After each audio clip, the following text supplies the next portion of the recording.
Shalom Jemaat Gereja Kristen Jakarta. Gereja memberikan layanan ibadah online bagi jemaat. Lalu apa saja ya yang harus dipersiapkan? Pilihlah jam ibadahmu dan ikuti tepat waktu. Jangan sampai terlambat ya. Berpakaian rapi dan sopan, seperti kondisi jemaat akan pergi ke gereja. Siapkan Alkitab dan alat tulismu ya. Duduklah dengan posisi yang baik agar tetap fokus. Hindari untuk berbaring ataupun sambil melakukan kegiatan lain di rumah. Berdoalah secara pribadi untuk mempersiapkan hati kita mengikuti ibadah ya. Berpartisipasilah aktif dalam beribadah, seperti ajakan untuk berdiri atau duduk, menyanyikan pujian, dan mendengarkan firman Tuhan dengan tetap fokus. Persembahan dapat jemaat berikan melalui transfer ke rekening gereja lokal masing-masing ya. Ikutilah ibadah online sampai selesai. Mohon bimbingan orang tua untuk dapat mengajak anak merenungkan firman melalui ibadah online sekolah minggu.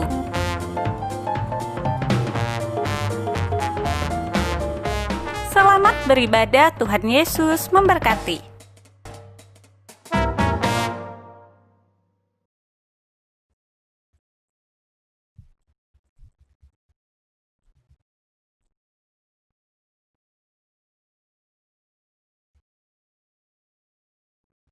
Shalom jemaat yang dikasihi dalam Tuhan. Mari kita mulai ibadah kita hari ini dengan rasa syukur kita.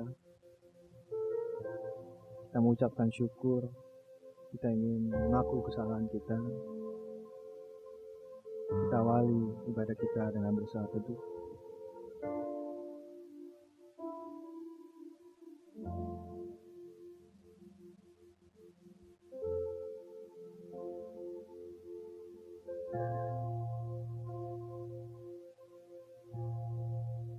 Pertolongan kita datangnya dari Tuhan yang menciptakan langit dan bumi dan yang tidak pernah meninggalkan hasil buatan tangannya. Turunlah atas kita sekalian kasih karunia dan damai sejahtera dari Allah Bapa, Putra, dan Roh Kudus. Amin. Mazmur 150 ayat 1-2. Haleluya, pujilah Allah dalam tempat kudusnya. Pujilah Dia dalam cakrawalanya yang kuat.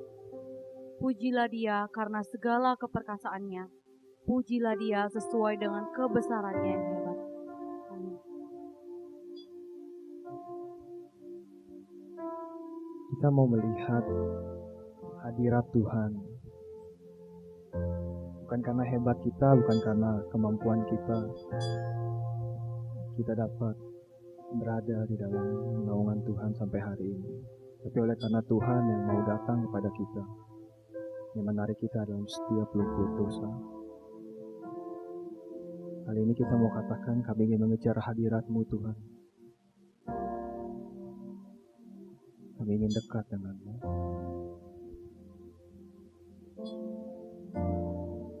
Dekat padamu. Dekat padamu, itu rinduku. Setiap kataku Tuhan, Kau menunggu. Setiap kataku, Kau pun menunggu. Tak pernah kusangka Tuhan, tak kusangka ku temukan satu kasih yang abadi. Kini ku datang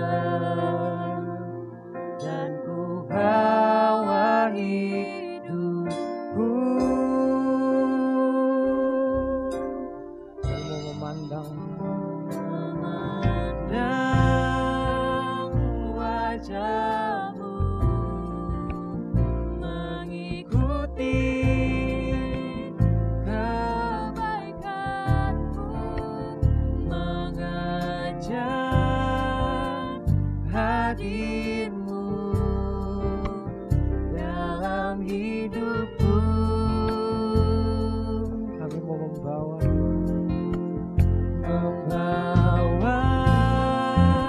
sembahku, menyatakan kebesaran-Mu, mengejar hadir-Mu dalam hidup. Kembali kita katakan, dekat padamu Tuhan, itu rindu.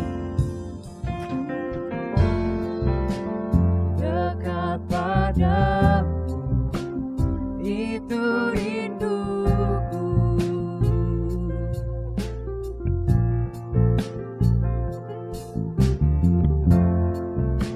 Setiap kataku, Kau pun menunggu. Aku sangka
Sungguh ya Bapa, kami kagum dan kami hormat akan Engkau ya Bapa. Allah satu-satunya di dunia ini yang mengasihi setiap kami warga manusia yang berdosa Tuhan. Biarlah kami selalu tunduk padamu ya Bapa. Biarlah kami mempunyai kerendahan hati Tuhan untuk menyembah-Mu Tuhan pada siang hari ini. Terima kasih Engkau telah memilih kami Tuhan, manusia-manusia yang berdosa, yang hina. Tapi Engkau memilih kami untuk mengasihani kami dan mengampuni setiap kami Tuhan atas segala dosa kami ya Bapa. Layakan kami Tuhan, dan jamalah setiap kami ya Bapa untuk masuk dalam hadirat-Mu Tuhan. Terima kasih Bapa dalam hidup liputi kami. Nah, dalam nama-Mu kami berdoa. Amin. Shalom jemaat. Puji Tuhan, hari ini kita masih bisa beribadah walaupun di rumah masing-masing di masa pandemi seperti ini, tapi biarlah sukacita dari Tuhan tidak pernah luput dari setiap kita. Amin. Amin. Baik, Allah kita itu adalah Allah yang dahsyat dan berkuasa. Biarlah seluruh bumi sujud untuk menyembah Dia. Mari kita menyanyikan pujian ini dengan penuh sukacita di hadapan Tuhan.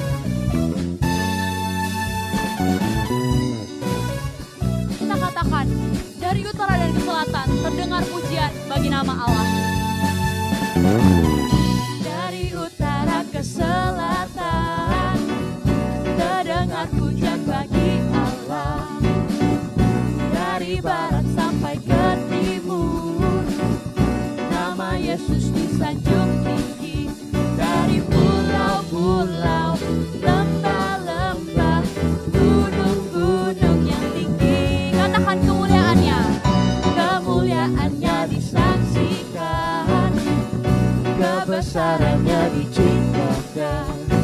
Yesus, Yesus, nama Yesus, nama Yesus disanjung tinggi. Oh, dari pulau-pulau, lembah-lembah, gunung-gunung yang tinggi. Katakan, Allahku dahsyat berkuasa, seluruh bumi sujud menyembah, tinggikan nama-Mu. Allahku dahsyat berkuasa, seluruh bumi sujud menyembah, tinggikan nama-Mu. kita katakan sekali lagi pujian ini dengan lebih semangat. Dari utara ke selatan, biarlah terdengar pujian. Terdengar pujian bagi Allah. Dari barat sampai ke timur, Nama Yesus disanjung tinggi. Oh, dari pulau-pulau, lembah-lembah, gunung-gunung yang tinggi. Kemuliaannya disaksikan, kebesarannya diceritakan. Apa? Yesus, Yesus, nama Yesus, nama Yesus disanjung tinggi. Dari pulau-pulau, lembah-lembah, gunung-gunung yang tinggi. Allahku dahsyat berkuasa, seluruh bumi sujud menyembah, tinggikan nama-Mu. Allahku dahsyat berkuasa, seluruh bumi sujud menyembah, tinggikan nama-Mu. Allahku dahsyat berkuasa, seluruh bumi sujud menyembah, tinggikan nama-Mu. Allahku dahsyat berkuasa, seluruh bumi sujud menyembah, tinggikan nama-Mu.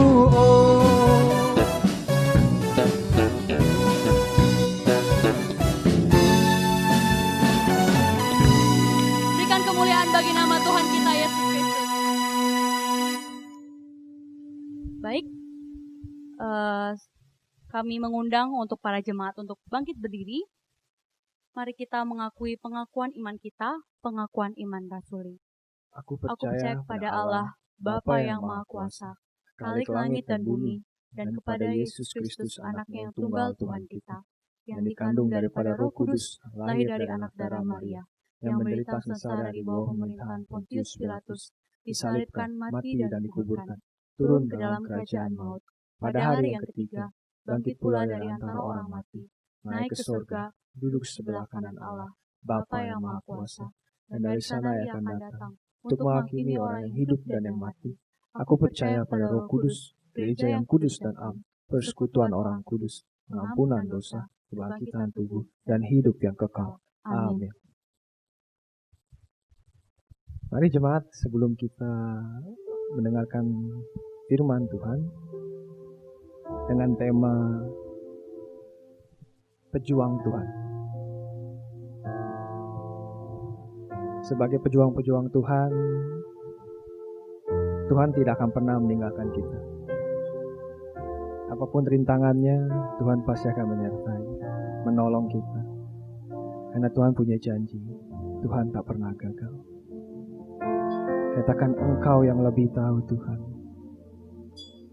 Engkau yang lebih tahu cara untuk membuka jalanku. Engkau yang lebih mengerti cara untuk menolong hidupku. Katakan, Engkau lebih tahu. Engkau yang lebih tahu cara untuk membuka jalanku. Engkau yang lebih mengerti cara untuk menolong hidupku. Ku percaya Kau Tuhan yang tak pernah gagal, menjadikanku lebih dari pemenang. Ku percaya Kau Tuhan yang tak pernah lalai, menepati janji-janjimu. Mari kita katakan kembali, Engkau Tuhan yang lebih tahu cara untuk membuka jalan kami. Engkau yang lebih tahu cara untuk membuka jalanku. Engkau yang lebih mengerti cara untuk menolong hidupku. Aku percaya akan Engkau Tuhan. Ku percaya Kau Tuhan yang tak pernah gagal, menjadikanku lebih dari pemenang. Ku percaya Kau Tuhan yang tak pernah lalai, menepati janji-janjimu. Ku percaya Kau Tuhan yang tak pernah gagal, menjadikanku lebih dari pemenang. Ku percaya Kau Tuhan yang tak pernah lalai, menepati janji-janji. Sekali lagi dengan iman kita katakan, ku percaya Engkau Tuhan. Ku percaya Kau Tuhan yang tak pernah gagal, menjadikanku lebih dari pemenang. Ku percaya Kau Tuhan yang tak pernah lalai, menepati janji-janjimu. menepati janji-Mu Tuhan, menepati janji-janji-Mu. Kau pasti menepati Tuhan, menepati janji-janji-Mu.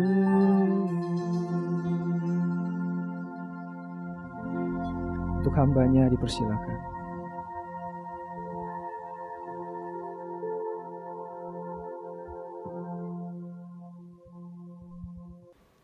Jemaat Gereja Kristen Jakarta yang dikasihi Tuhan, dimanapun Anda berada, Shalom. Bersyukur hari ini kita boleh bertemu meskipun secara virtual untuk beribadah kepada Tuhan. Sekarang kita akan mempersiapkan hati untuk mendengarkan firman Tuhan. Tema kita hari ini adalah Pejuang Tuhan. Kita akan belajar dari kisah kehidupan Yohanes Pembaptis. Mari sebelum kita membaca Alkitab, kita berdoa terlebih dahulu. Allah Bapa kami di surga, kami mengucapkan syukur dan terima kasih karena pada saat ini kami boleh berkumpul di hadapan Tuhan. Meskipun secara virtual, kami yakin roh kami dipersatukan oleh kuasa dan roh Tuhan. Oleh sebab itu Tuhan, kami menyerahkan saat ini ketika kami mempersiapkan hati untuk belajar firman-Mu, kami mohon Roh Kudus mengurapi hamba-Mu dan mengurapi setiap saudara-saudari kami yang mendengarkan, supaya kami mengerti firman Tuhan dan dimampukan untuk menerapkan dalam kehidupan kami. Tuhan tolong dan berfirmanlah kepada kami, karena hati kami sudah siap sedia. Demi nama Tuhan Yesus kami berdoa. Amin. Saya mengajak saudara membaca dua bagian Alkitab.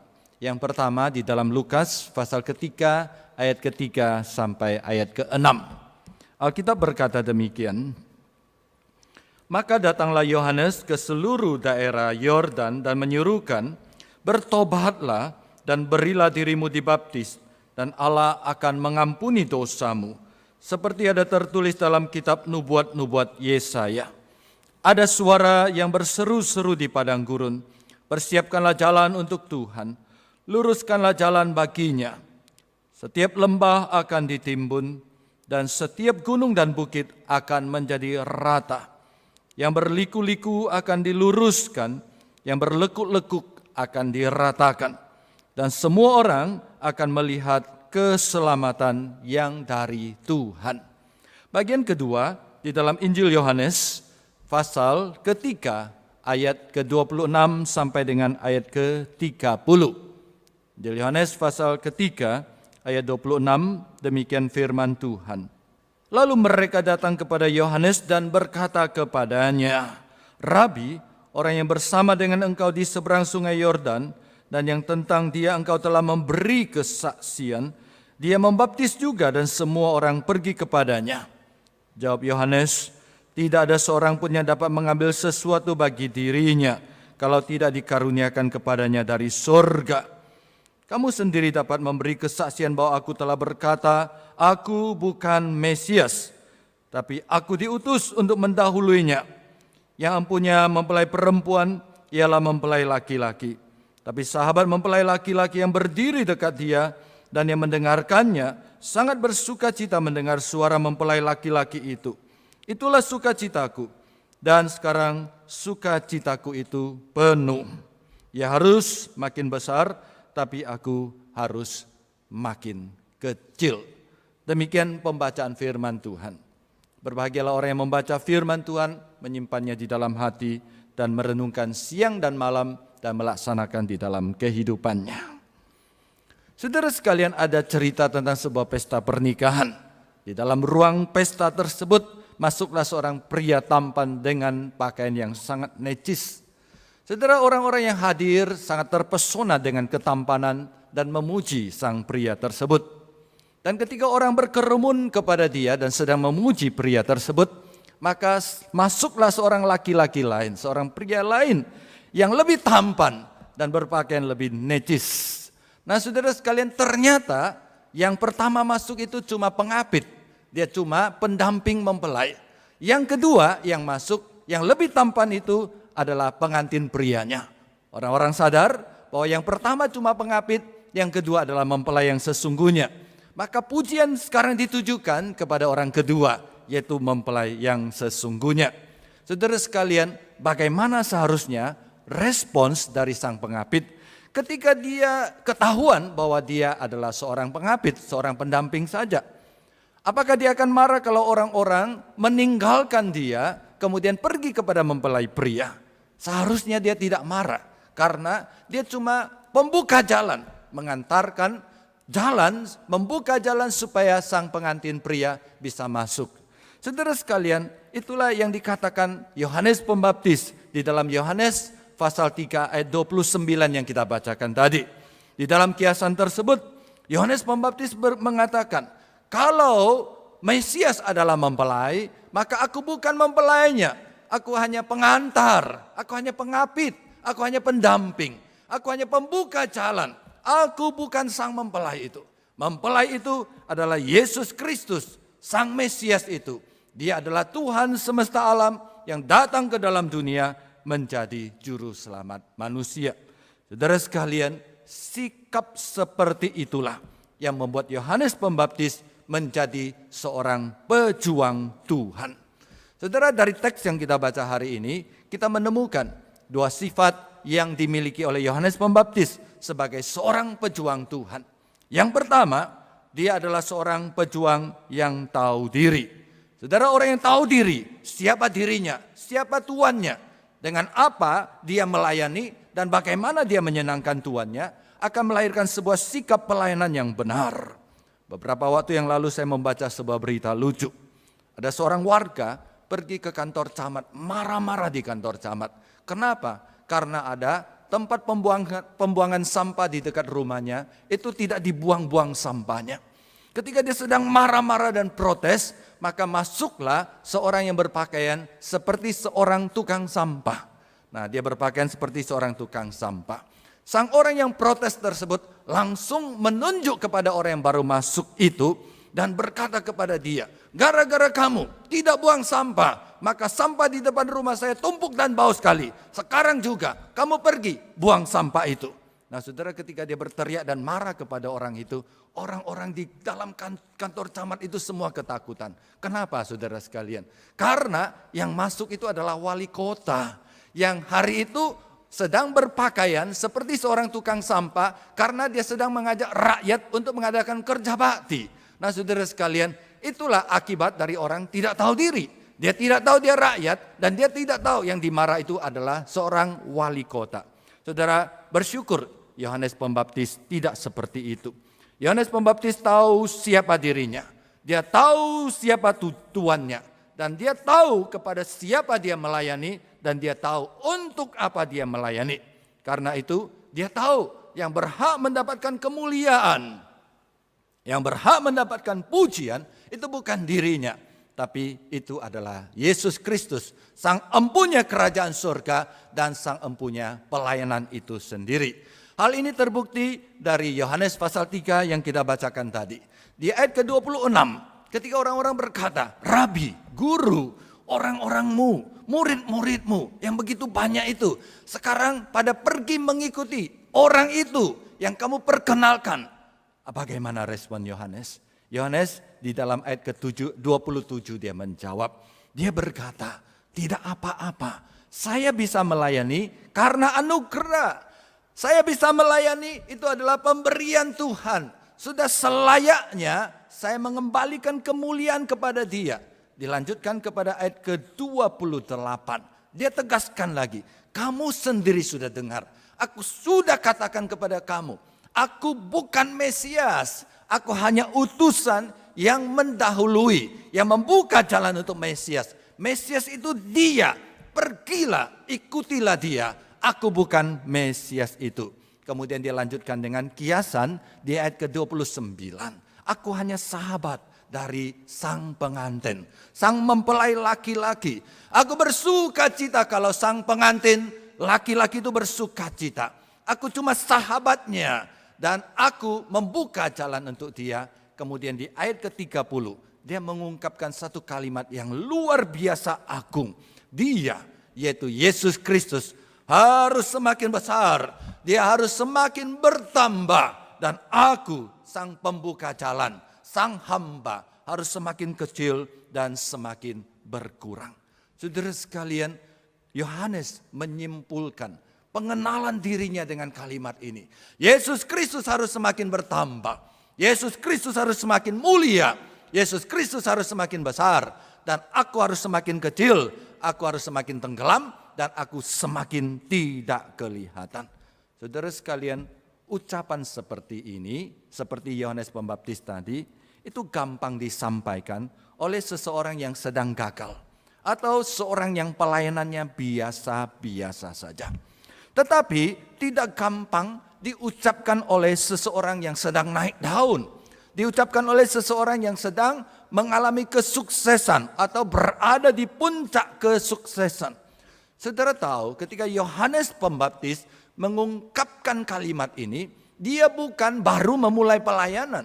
Dia bukan sedang gagal di dalam pelayanan. Tapi dia sedang berada di puncak kesuksesannya. Orang berbondong-bondong datang mencari dia. Orang berbondong-bondong bertobat di hadapan dia dan menerima baptisan dia. Bahkan tidak jarang orang datang dan bertanya kepada dia, apakah engkau Mesias? Karena engkau memiliki banyak ciri seperti seorang Mesias. Saudara sekalian, yang indah dari Yohanes Pembaptis, karena dia kenal siapa dirinya, adalah ketika dia berada di puncak ketenarannya, di puncak kesuksesan pelayanannya dalam tanda kutip, maka dia menyerahkan popularitasnya. Dia menyerahkan ketenarannya, kemuliaan yang seharusnya dia tidak miliki. Dia kembalikan kepada Tuhan Yesus Kristus yang adalah Sang Mesias itu. Dia berkata, aku bukan Mesias, dia yang Mesias. Jangan ikut aku, aku hanya pembuka jalan. Ikutilah dia. Saudara, itulah sikap tahu diri. Tahu diri membuat kita memiliki sikap yang benar sebagai seorang pelayan. Saudara, hal ini selalu menjadi tanda awas dan menjadi peringatan kepada saya pribadi ketika saya melayani Tuhan. Saudara, harus diakui kadang-kadang saya lupa bahwa saya hanya seorang hamba Tuhan. Karena saya lupa saya hamba Tuhan, kadang-kadang saya merasa diri adalah orang penting di dalam gereja. Dan tidak jarang ketika orang terlihat tidak menghormati saya, ada ketersinggungan di dalam hati saya. Kamu tidak tahu saya orang penting di dalam gereja. Saudara, itu tidak seharusnya saya miliki. Karena saya seorang hamba. Saya sama seperti Yohanes Pembaptis, bukan pemilik pelayanan. Aku hanya seorang hamba yang dipercayakan pelayanan oleh Tuhan, bukan untuk kemuliaanku, tapi untuk kemuliaan Tuhan. Dan peringatan dari Yohanes ini menjadi peringatan bagi saya. Dan tidak jarang juga saya lupa diri, saudara sekalian. Sehingga saya lupa bahwa pelayanan adalah sebuah anugerah. Dan terkadang saudara sekalian, saya setelah melayani, saya merasa diri saya hebat. Saya merasa diri saya sombong. Saya merasa diri layak mendapat pujian. Atau ketika saya melihat orang-orang melayani tidak seharusnya, saya gampang kecewa, gampang mengkritik, gampang menjatuhkan orang lain. Saudara, itu bukan sifat pelayanan seorang yang tahu siapa dirinya, yang tahu diri, saudara sekalian. Seorang yang tahu diri selalu tahu bahwa dia cuma seorang hamba Tuhan dan Tuhan mempercayakan pelayanan ini kepada dia adalah sebagai sebuah anugerah. Saudara, itu menjadi peringatan pribadi saya. Dan saya sering mengingatkan diri, ingat, kamu cuma hamba Tuhan, kamu bukan Tuhan, kamu hanya dipercayakan pelayanan, kamu bukan pemilik pelayanan. Kamu harus mengembalikan segala kemuliaan kepada Tuhan Sang Empunya pelayanan itu. Dan sikap yang sama sering saya temui di dalam pengalaman melayani bersama dengan rekan-rekan di dalam gereja. Saudara, terkadang ada orang ketika dia memulai pelayanan, katakanlah misalnya mulai jadi pengurus, mulai jadi majelis. Ketika dia baru terpilih, dia akan datang kepada hamba Tuhan dan berkata, Muse, tolong saya, dukung saya baru, saya tidak tahu, tolong berikan petunjuk kepada saya. Itu sikap rendah hati, itu sikap bersyukur kepada Tuhan. Tapi seiring dengan perjalanan waktu, ketika dia sudah punya pengalaman melayani, dan ketika dia mencapai sedikit kesuksesan di dalam pelayanan, dia sudah merasakan dirinya hebat. Dan dia mulai menyombongkan diri, dia mulai tidak suka dikritik, Dia sudah mulai tidak mau menerima masukan dan sudah menganggap dirinya hebat. Saudara sekalian, tahu diri. Itulah sikap pertama yang harus kita miliki sebagai seorang pejuang Tuhan. Yohanes Pembaptis dengan sadar menyadari bahwa dia hanya seorang hamba. Dia hanya seorang pembuka jalan bagi Tuhan. Dari sikap ini saudara sekalian, kita belajar dua pelajaran yang penting. Yang pertama, pelayanan adalah anugerah. Saudara dan saya boleh melayani, bukan karena kita hebat, bukan karena kita mampu, tapi Tuhan berbelas kasihan kepada kita dan menitipkan sebagian pelayanan kepada kita. Jika kita melayani karena sebuah anugerah, bukan berarti saudara sekalian, itu artinya bahwa bukan Tuhan membutuhkan kita, tapi Tuhan memberikan kekuatan kepada kita, kesempatan kepada kita untuk melayani.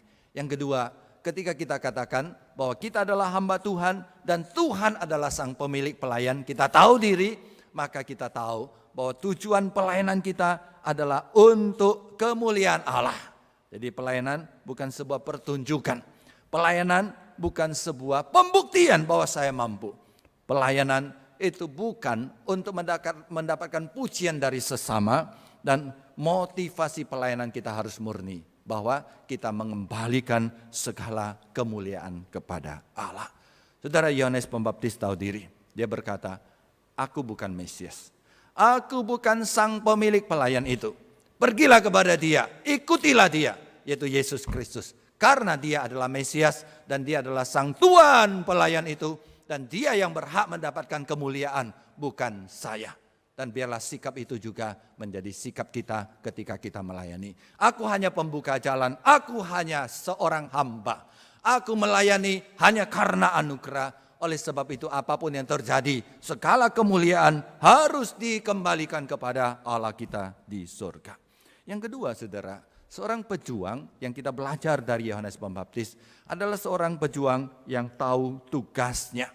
Seorang pejuang yang tahu panggilannya. Untuk apa dia dipanggil dan pelayanan apa yang dia diterima dan bagaimana dia menunaikan tugas pelayanannya dengan setia sampai kepada kesudahan. Saudara sekalian, Injil Lukas yang kita bacakan tadi mengatakan bahwa Yohanes Pembaptis dengan tegas mengatakan, aku adalah pendahulu yang menyiapkan jalan bagi Mesias. Jadi Yohanes tahu bahwa tugasnya adalah menyiapkan, membuka jalan. Dan kemudian Yohanes Pembaptis di dalam Lukas pasal 3 mengutip satu bagian Alkitab yang diambil dari Yesaya 40. Dan dari kutipan itu kita tahu ada 3 hal yang terkait dengan tugas Yohanes Pembaptis sebagai seorang pejuang Tuhan. Yang pertama, tugas pelayanan yang diemban oleh Yohanes Pembaptis itu adalah sebuah tugas yang berat. Kenapa kita katakan berat? Mari kita lihat di dalam Lukas pasal ketiga di dalam ayat yang keempat. Di sana dikatakan apa? Ya, dia adalah pembuka suara yang berseru-seru di padang gurun. Kemudian ayat kelima dia mengatakan tugasnya yang pertama adalah menimbun lembah. Yang kedua adalah meratakan gunung dan bukit. Yang ketiga adalah meluruskan jalan yang berliku-liku.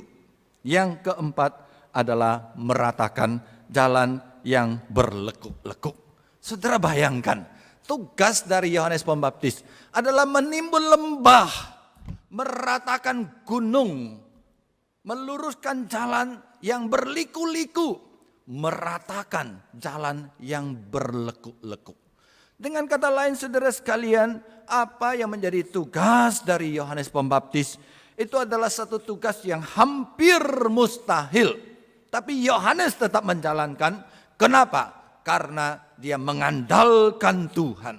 Dari sejak dalam kandungan, Yohanes Pembaptis sudah disertai dengan Roh Kudus. Sehingga dengan kuasa Roh Kudus yang adalah Allah itu sendiri, Yohanes Pembaptis memiliki kekuatan, memiliki kuasa untuk menjalankan pelayanan.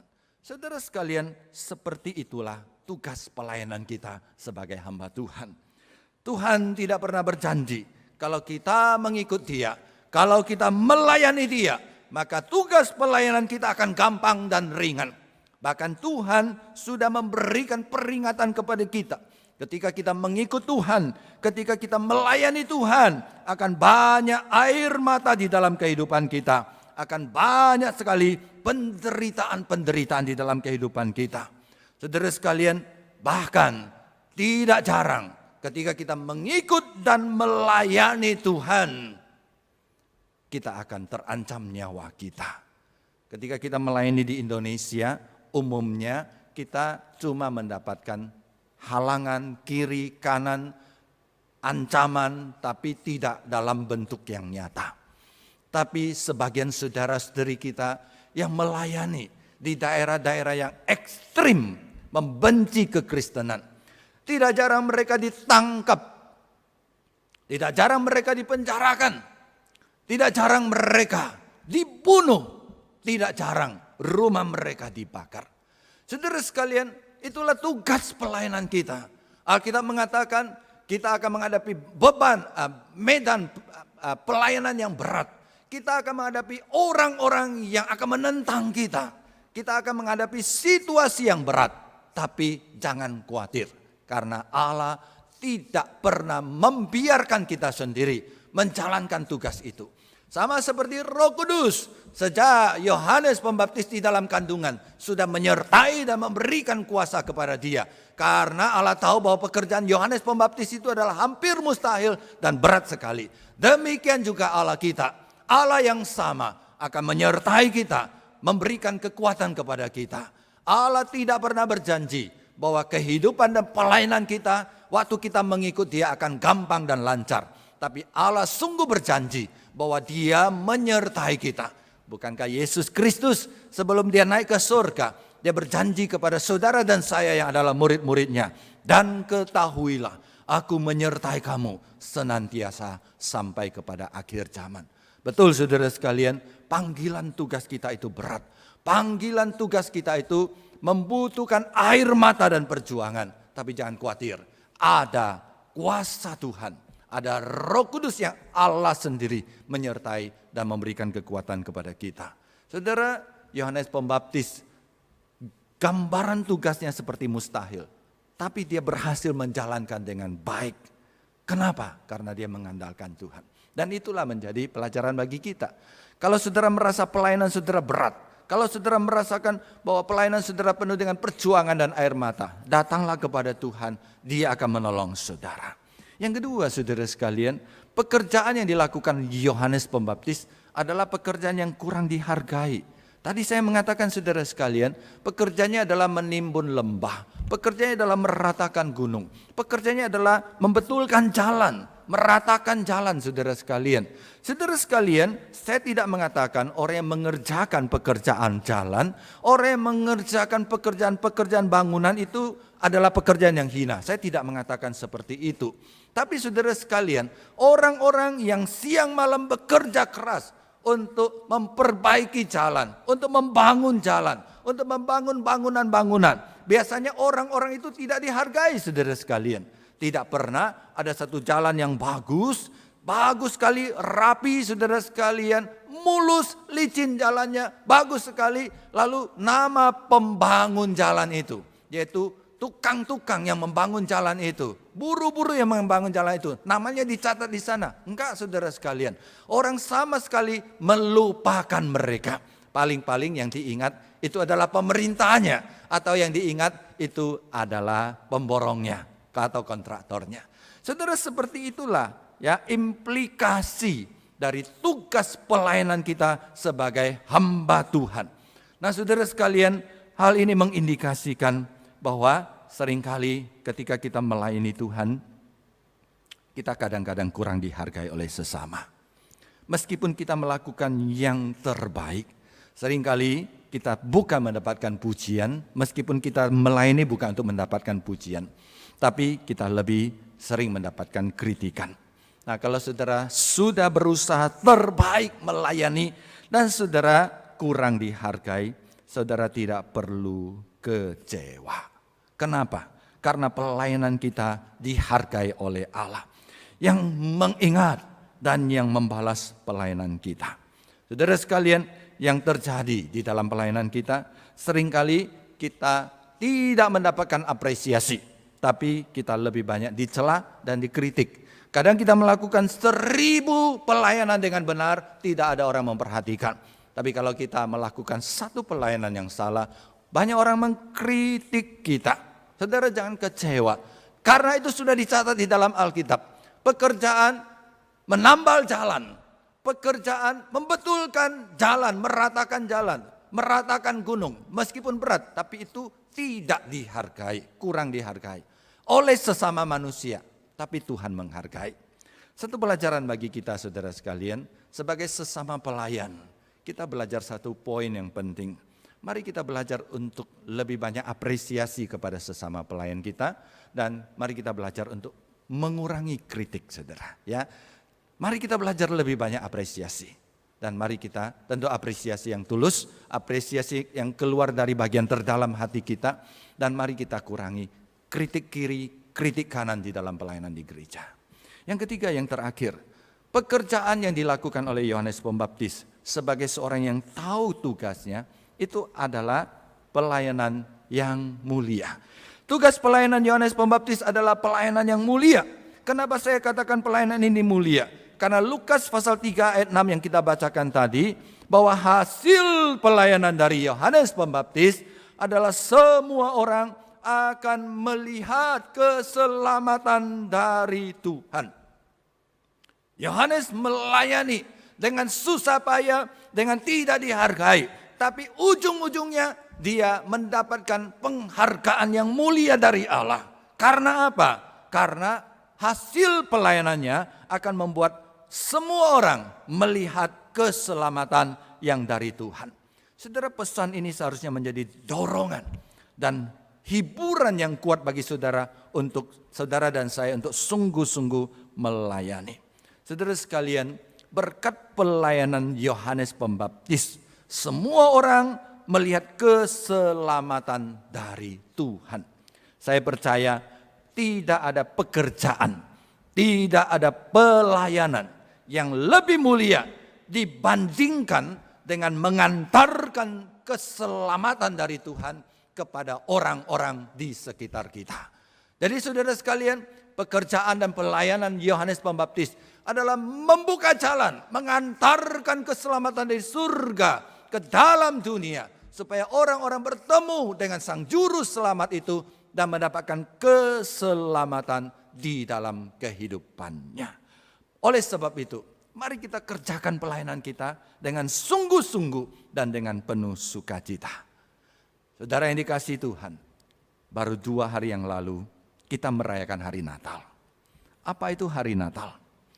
Hari Natal adalah memperingati, merayakan kedatangan Yesus Kristus ke dalam dunia untuk mengantarkan kasih surgawi, pengharapan dan keselamatan surgawi kepada umat manusia yang sedang hidup di dalam keputusasaan dan ketiadaan pengharapan. Saudara, Yesus yang adalah Sang Raja Sorga itu, karena begitu besar kasihnya kepada manusia di dalam dunia ini, dia rela meninggalkan surganya yang mulia, lahir menjadi seorang manusia yang hina, persis seperti saudara dan saya. Kemudian hidup di dalam dunia ini, melayani umat manusia. Kemudian dia mempersembahkan dirinya, mempersembahkan nyawanya, tubuhnya diserahkan, darahnya dicurahkan, sehingga dia menyerahkan diri untuk mati di kayu salib. Oleh sebab itu, ketika kita merayakan Natal, ketika kita merayakan kelahiran Yesus Kristus, kita tidak bisa pisahkan dengan kematian Yesus Kristus di kayu salib.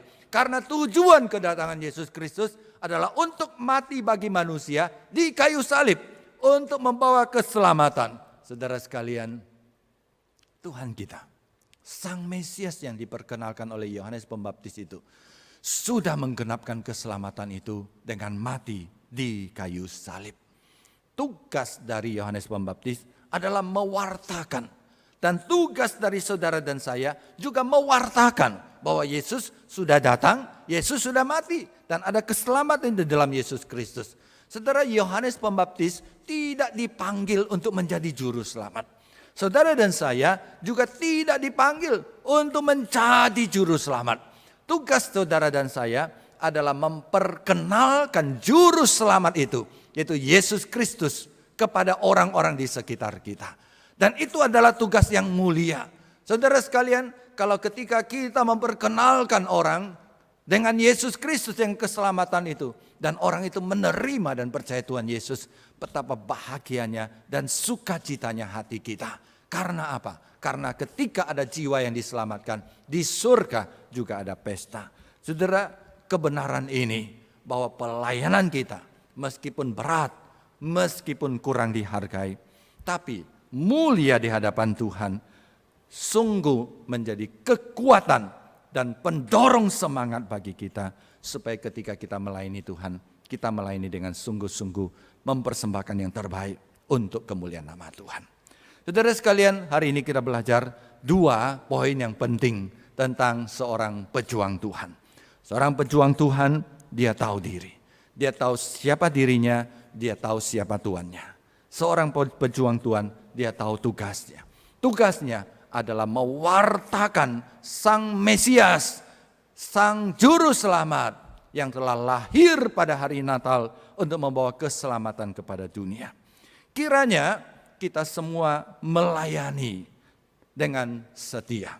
Dan saya percaya adalah doa dan harapan saudara dan saya agar kita melayani dengan setia sampai akhir. Sehingga kita boleh berkata seperti Rasul Paulus dalam perkataannya di dalam 2 Timotius pasal keempat ayat 7 dan 8. 2 Timotius pasal keempat ayat 7 dan 8, firman Tuhan berkata kepada kita. Surat ini ditulis oleh Rasul Paulus ketika dia akan mengakhiri hidupnya. Dia berkata demikian, "Aku telah mengakhiri pertandingan yang baik. Aku telah mencapai garis akhir dan aku telah memelihara iman. Sekarang telah tersedia bagiku mahkota kebenaran yang akan dikaruniakan kepadaku oleh Tuhan, Hakim yang adil pada harinya. Tapi bukan hanya kepadaku, melainkan juga kepada semua orang yang merindukan kedatangannya." Saudara, itulah doa kita. Ketika kita memasuki akhir tahun, mari kita bertekad. Saya mau belajar seperti Yohanes Pembaptis, menjadi pejuang Tuhan, melayani dengan setia sampai aku bertemu dengan Tuhan. Tuhan memberkati kita, mari kita berdoa. Kiranya teladan yang diberikan oleh Yohanes Pembaptis yang setia kepada Yesus Kristus, yang tahu diri, yang tahu tugas, menjadi pendorong dan menjadi penyemangat kami untuk setia melayani Tuhan, mempersembahkan yang terbaik, melayani Tuhan sampai kami bertemu dengan Tuhan kami, seperti yang dikatakan oleh Rasul Paulus. Tuhan tolong kami, seringkali kami lemah, seringkali kami lupa diri, seringkali kami lebih memandang manusia atau bahkan lebih mementingkan diri kami daripada mementingkan Tuhan dan kemuliaan Tuhan di dalam pelayanan kami. Bantu kami untuk memuliakan Tuhan selalu, supaya hidup kami menjadi berkat bagi sesama. Demi nama Tuhan Yesus kami berdoa. Amin.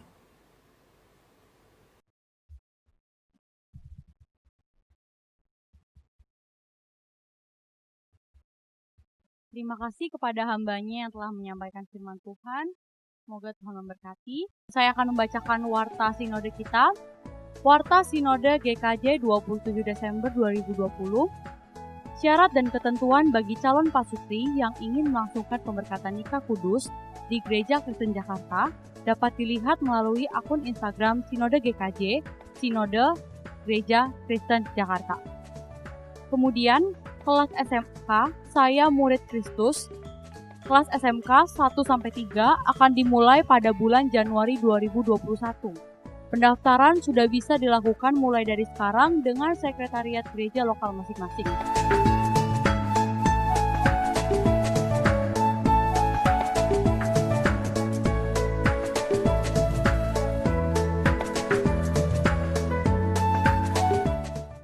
Demikian warta Sinode GKJ hari ini.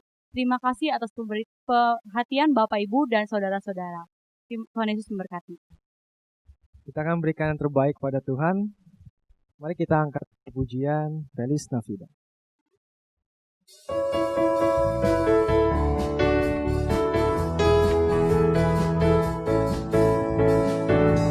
Feliz Navidad, Feliz Navidad, Feliz Navidad, prospero año, felicidad. Feliz Navidad, Feliz Navidad, Feliz Navidad, prospero año, felicidad. I wanna wish you Merry Christmas. I wanna wish you Merry Christmas. I wanna wish you Merry Christmas from the bottom of my heart.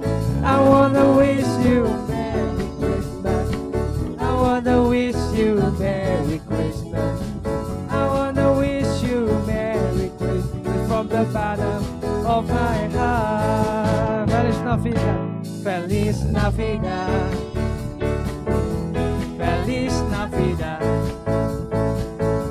Feliz Navidad, prospero año, felicidad.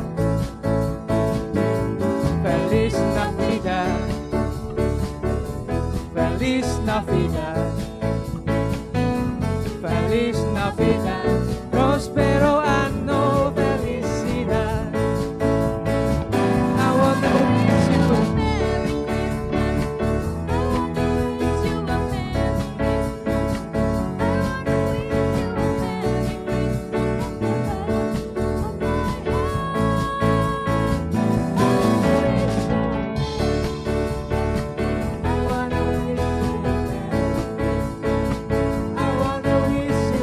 Merry Christmas from the bottom of my heart. Mari kita berdoa. Bapa, terima kasih untuk segala berkat yang telah Kau berikan sepanjang hari ini. Terima kasih karena Engkau telah menumpukan kami hingga kami bisa memberikan yang terbaik pada Engkau hari ini. Kiranya Tuhan, persembahan yang kami berikan hari ini dapat digunakan untuk memperluas kerajaan.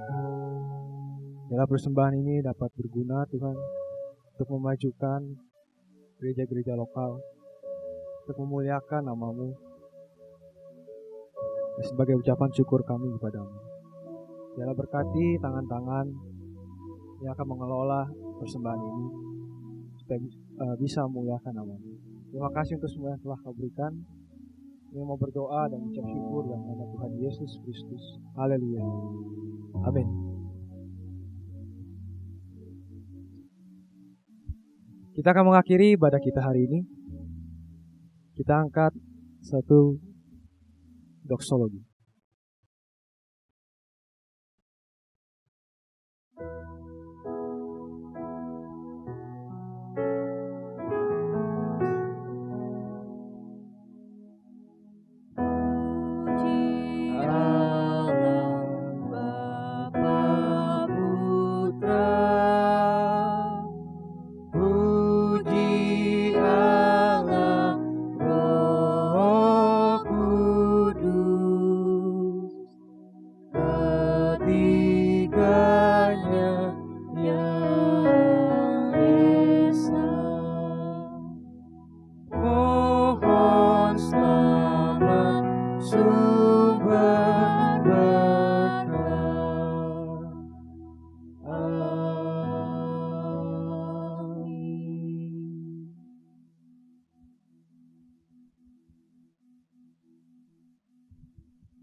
Saudara-saudara yang dikasihi Tuhan, pulanglah, lakukanlah segala firman yang telah engkau dengar di dalam hidupmu dari hari demi hari. Yakinlah bahwa Allah memelihara hidupmu, menyertai engkau dalam menjalani kehidupan di penghujung tahun 2020 dan memasuki tahun yang baru 2021. Maka dengan iman, arahkanlah hatimu kepada Tuhan dan terimalah berkat-Nya. Tuhan memberkati engkau dan melindungi engkau. Tuhan menyinari engkau dengan wajah-Nya dan memberi engkau kasih karunia-Nya. Tuhan menghadapkan wajah-Nya kepadamu dan memberi engkau damai sejahtera-Nya dari sekarang sampai selama-lamanya. Amin.